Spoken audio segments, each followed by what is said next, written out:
Las estrellas pulsantes son un tipo de estrellas variables en el cual se utilizan como candelas estándar. Esto significa que como tienen pulsos muy periódicos y el aumento y la disminución del brillo es constante, permiten usarlas para medir estrellas o cúmulos o galaxias más lejanas. Bueno, bienvenido nuevamente. Mi nombre es Eduardo Bertinaviré y vamos a continuar sobre el tema de estrellas variables. Ayer estuvimos viéndolas, clasificándolas un poco y una de las clasificaciones que se hace es el tipo de la variabilidad, que pueden ser pulsantes, eh, simplemente porque el brillo va cambiando, o pueden ser eclipsantes, pueden haber otras formas. Ahora, estas estrellas pulsantes, el mecanismo interno hace que vayan variando de brillo. La estrella, como quien dice, están respirando y aumentan y disminuyen el tamaño y ahí cambian la luminosidad. Bueno, se han observado a lo largo de la historia, a partir más o menos del siglo del 1500, 1600, se han observado porque hay algunas estrellas, por ejemplo la estrella Mira Ceti, Mira de la constelación Ceti o de la ballena, Cetus, es una de las que se ve a simple vista cuando está en su máxima luminosidad, pero cuando disminuye la luminosidad deja de ser visibles. Entonces, al momento de cartografiar y estar viendo la constelación, un mapa del cielo, por lo menos los antiguos, veían que había una estrella que por unos meses estaba y después desaparecía, volvía a estar y desaparecía. En general, la luminosidad de las estrellas suele ser bastante constante, por lo menos a simple vista, pero este caso sí que se nota de que a simple vista habían meses que no estaba y otros que reaparecía. Entonces, de ahí un poco el interés en ver qué pasaba con esto.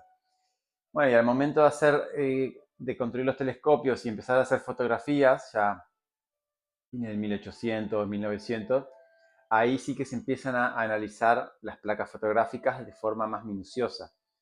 Henrietta Leavitt es una de las astrónomas más conocidas, Henrietta Swan Leavitt. Esta mujer fue una de las llamadas computadoras de Harvard, que eran un grupo de mujeres en el cual estudiaban, eh, comparaban las fotografías y de ahí podían ir deduciendo primero que nada, ¿qué era lo que pasaba?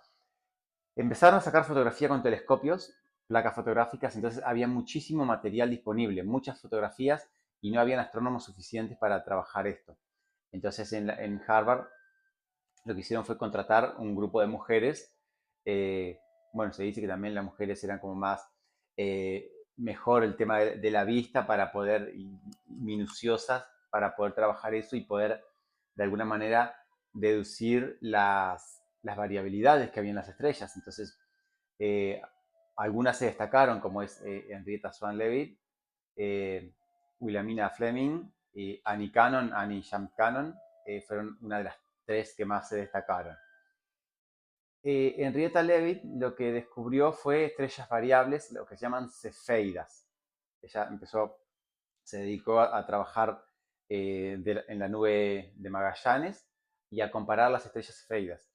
Y descubrió algo súper interesante que es la relación eh, periodo de luminosidad. ¿Qué quiere decir? Las estrellas, primero que nada, estamos hablando de estrellas periódicas, en el cual van como latiendo. Entonces, ¿qué pasa? La intensidad de brillo aumenta, disminuye. Y es periódico, o sea, el ciclo se repite para la misma estrella, es constante, siempre dura. Si dura eh, tantos meses, 4 meses, bueno, siempre cada 4 meses aumenta, tiene un pico de brillo. Y ella lo que pudo detectar es que cuando más luminosa la estrella, el periodo es más largo. Y si es un poco menos luminosa, el periodo es más corto. Entonces, hay una relación directa entre la luminosidad y el periodo y el logaritmo del periodo. Hecho de forma logarítmica, si se grafica el logaritmo del periodo y la luminosidad, lo que se produce es una recta. Esta recta eh, permite deducirla de que, bueno, primero, hay una cierta relación entre periodo y luminosidad y estas estrellas cefeidas son utilizadas como candelas estándar, ya que cumplen esto Entonces, ¿qué pasa? Se puede observar, a ver, vamos a pensarlo, cómo se puede utilizar esto para determinar a qué distancia está. Al momento de determinar el periodo de luminosidad, esta recta, entonces se saca cuál es el periodo. Estoy observando una estrella y tiene el periodo de 2 meses. Entonces, si tiene el periodo de 2 meses, en la gráfica le corresponde tal luminosidad o magnitud absoluta también, en equivalencia. Entonces, si sé cuál es la magnitud absoluta porque la saqué de la gráfica experimentalmente, porque la observamos, y visualmente tiene una magnitud aparente de tanto, sabiendo la diferencia que hay entre magnitud aparente y magnitud absoluta, se sabe cuál es la distancia.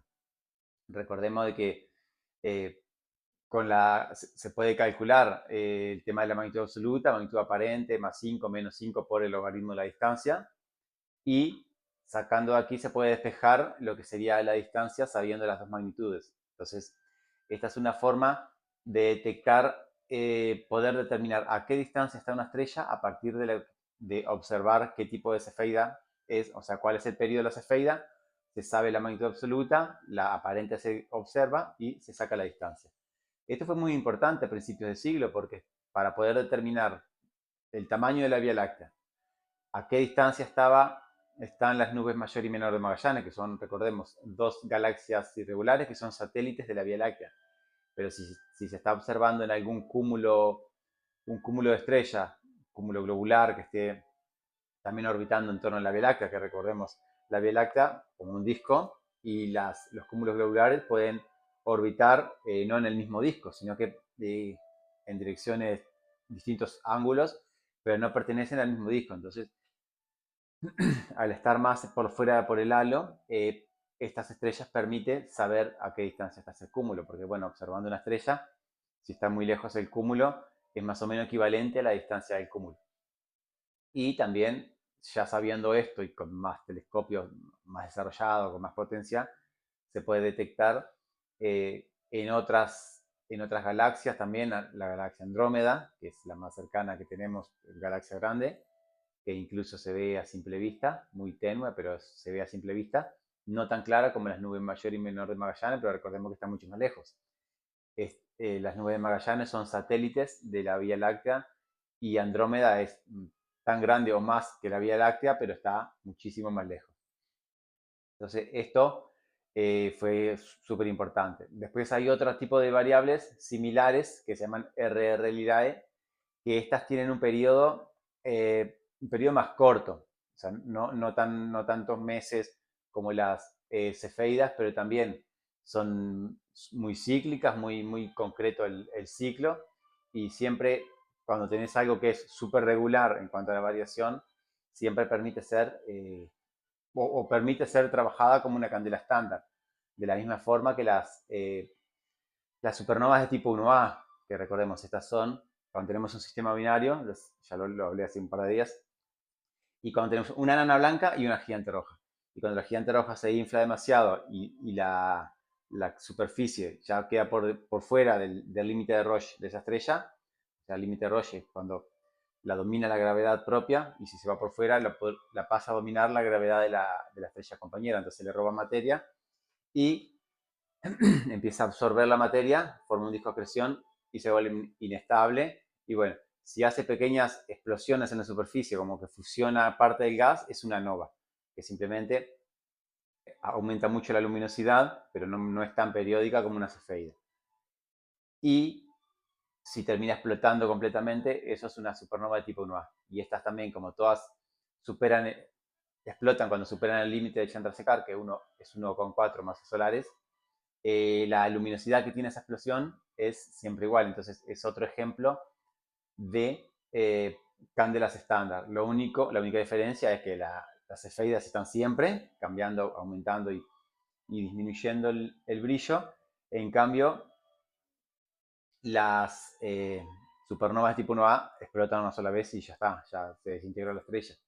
Pero como es una explosión que demora varios días o semanas, no es como un fuego artificial que explotó y ya lo perdimos. Esto se pueden ir observando y fotografiando, entonces ahí se determina exactamente a qué distancia estaba y bueno, de qué galaxia es, porque puede ser tan brillante como toda la galaxia, la luminosidad que emite solo esa explosión. Entonces, a objetos muy lejanos también es súper importante poder utilizarlas como candelas estándar. Bien, ahora, ¿qué pasa en el proceso interno de la estrella? Aumenta el tamaño. Lo que tendríamos a pensar es que cuando la estrella es más grande es más brillante y cuando se contrae es cuando menos brilla. En realidad es al revés. Cuando la estrella está más chica es el momento más brillante y cuando está más grande es cuando menos brilla. No hay una función totalmente directa con el radio, porque ¿qué pasa? A ver, vamos a poder desarmar, desglosar todo esto y ir explicándolo por partes. Vamos por partes, dijo Jack. Tenemos la estrella, se calienta. El helio ionizado, la superficie con helio ionizado es la que genera de que estas estrellas varíen. ¿Por qué? Porque el helio ionizado se vuelve opaco. Entonces, si tenemos una estrella o en el colapso, vamos a comenzar de cuando está pequeña.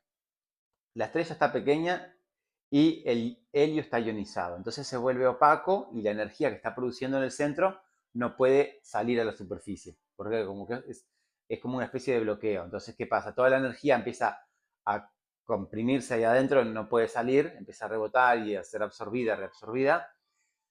Entonces empieza a haber un exceso de energía. Entonces la estrella se empieza a calentar. Al momento de empezar a calentar, se empieza a aumentar más la temperatura. Ahí es cuando se empieza a expandir. Se expande, se expande, se expande, hasta llegar a un momento en el cual las capas superficiales, al alejarse del núcleo, se enfrían. En ese momento de enfriarse, en el momento que se está expandiendo, libera energía y al aumentar el tamaño, se enfría. Cuando se enfría, empieza a colapsar de nuevo. Empieza a comprimirse y cuando se comprime, se calienta. Esto no es directamente, pero vamos a pensarlo. Bueno, ¿qué pasa con un gas ideal? Lo comprimo, hago que aumente la temperatura. Si se expande, se puede enfriar. Si lo comprimo, aumenta. ¿Por qué? Porque, bueno, la temperatura cinética, las partículas se empiezan a acelerar, tienen más energía al momento de comprimirla porque se empiezan a repeler más. Ahora, ¿qué pasa con la luminosidad en estos momentos, en todo este ciclo? La luminosidad, la temperatura, si pensamos en la ley de Stefan, está relacionada con la temperatura, la intensidad que está emitiendo toda la estrella va relacionada con la temperatura a la cuarta. Entonces, ¿qué tenemos? Que es una constante por la temperatura a la cuarta. Entonces, ¿qué ocurre? La relación, la luminosidad, la energía que está emitiendo la estrella va en función de la temperatura a la 4. En cambio, la luminosidad que estamos viendo de una estrella, de una superficie, como una esfera, va en función de r cuadrado. Entonces tenemos una relación que va con r al cuadrado, que es toda la superficie en la cual la estrella está emitiendo, y otra relación aparte, que ahora las vamos a vincular, es la energía que está emitiendo por unidad de superficie, puede ser por metro cuadrado, por centímetro cuadrado, está relacionado con la temperatura, pero a la cuarta, no al cuadrado. Entonces, tenemos más órdenes, dos órdenes más, son cosas diferentes, radio con temperatura. Pero tenemos que va en temperatura a la cuarta y en radio al cuadrado. Entonces, ¿qué tenemos acá? Que la estrella empieza a colapsar. Entonces, al aumentar la temperatura, si la temperatura aumenta y encima la energía es esa temperatura elevada a la cuarta, va a ser mucho más la energía que va a estar emitiendo cuando está comprimiéndose. Es el mínimo radio. Bien, es la estrella más chiquita, la superficie más pequeña que está emitiendo. Pero la relación es con T a la 4, entonces por eso es que brilla más. Después cuando se expande, tenemos el volumen máximo, la estrella más grande, pero si pensemos, vamos a pensar en una relación 2 a 1.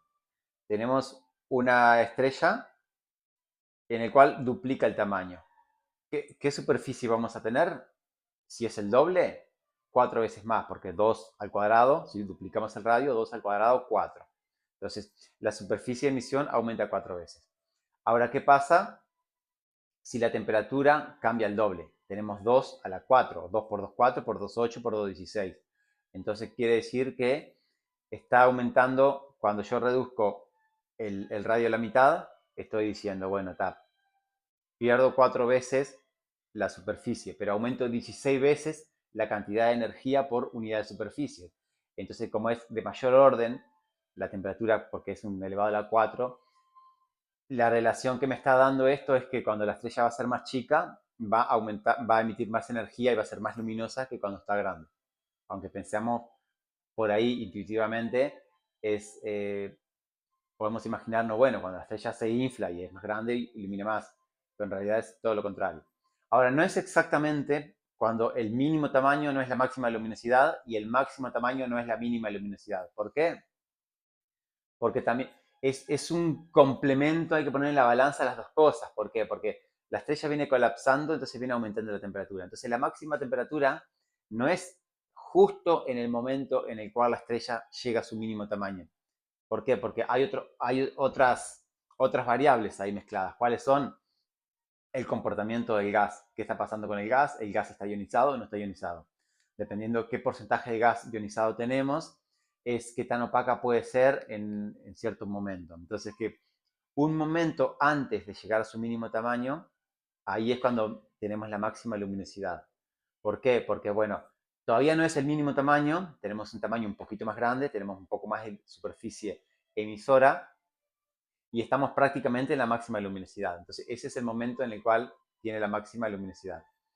Es un poquito antes de llegar al mínimo. Y lo mismo cuando se está expandiendo. La mínima luminosidad no es justo cuando llega al máximo, sino que es un poquitito antes. Entonces, lo mismo.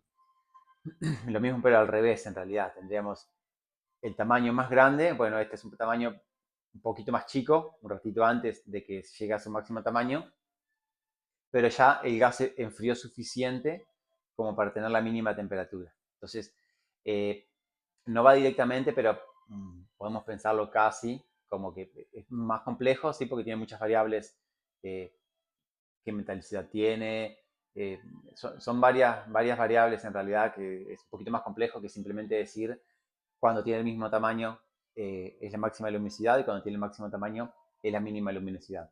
Pero podemos pensarlo así si se quiere, básicamente como para tener una idea, bueno, la energía emitida, la energía total, la potencia que está emitiendo, va en función de sigma por T a la 4. Entonces, como tengo una temperatura elevada a la cuarta, siempre voy a tener muchísimo más energía cuando estoy teniendo la máxima temperatura, que más o menos coincide, un poquito antes, pero casi coincide con el tamaño más pequeño de la estrella.